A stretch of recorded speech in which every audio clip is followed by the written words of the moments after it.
এই যে বাংলার খাল বিল সর্বত্র কচুরিপানা দেখা যায়, এই কচুরিপানা আদতে বাংলার বা ভারতের আদি জিনিস নয়, এটির জন্ম আমাজনের গভীর অরণ্যে। পর্তুগিজরা যখন ব্রাজিলে উপনিবেশ স্থাপন করে, তাদের ভীষণ পছন্দের জিনিস হয়ে যায় কচুরিপানার ফুল। তারপর তাদের হাত ধরে এই কচুরিপানার ফুল পৌঁছে যায় ইউরোপে, যেটি তারা গৃহসজ্জা, নানা রকম ডেকোরেশনের কাজে লাগাতে আরম্ভ করে। পরে সেখান থেকে এই কচুরিপানার এই বংশটি বাংলায় তথা ভারতে চলে আসে।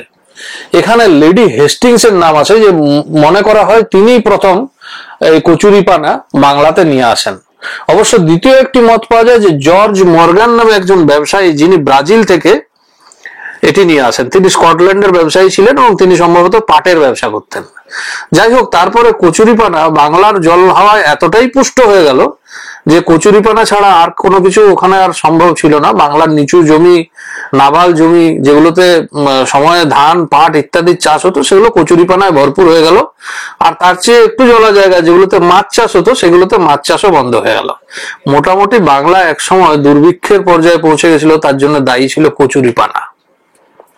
এই কচুরিপানার বংশ ধ্বংস করার জন্য অনেক রকম চেষ্টা চরিত্র করা হয় এবং 7 জন সদস্যের একটি কমিটি গঠন করা হয় যে কচুরিপানা কিভাবে নির্মূল করা যাবে। এই কমিটির মধ্যমণি ছিলেন আচার্য জগদীশ চন্দ্র বসু। কিন্তু কচুরিপানা নির্মূল করা সম্ভব হয়নি।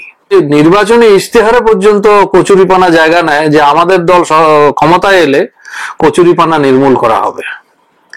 তো এই ছিল কচুরিপানার কাহিনী। কচুরিপানা কিন্তু ধ্বংস করা যায়নি, আজও ধ্বংস করা যায়নি, বরং বাংলার মানুষ, ভারতের মানুষ কচুরিপানার সঙ্গে একাত্ম হয়ে গেছে।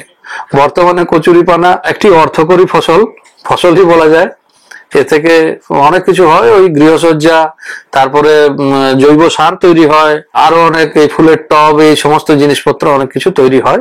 তো আজ যাই হোক, বাংলার মানুষকেই আলটিমেটলি কচুরিপানাকে মেনে নিতে হয়েছে, কচুরিপানার সঙ্গে ঘর সংসার করতে হচ্ছে।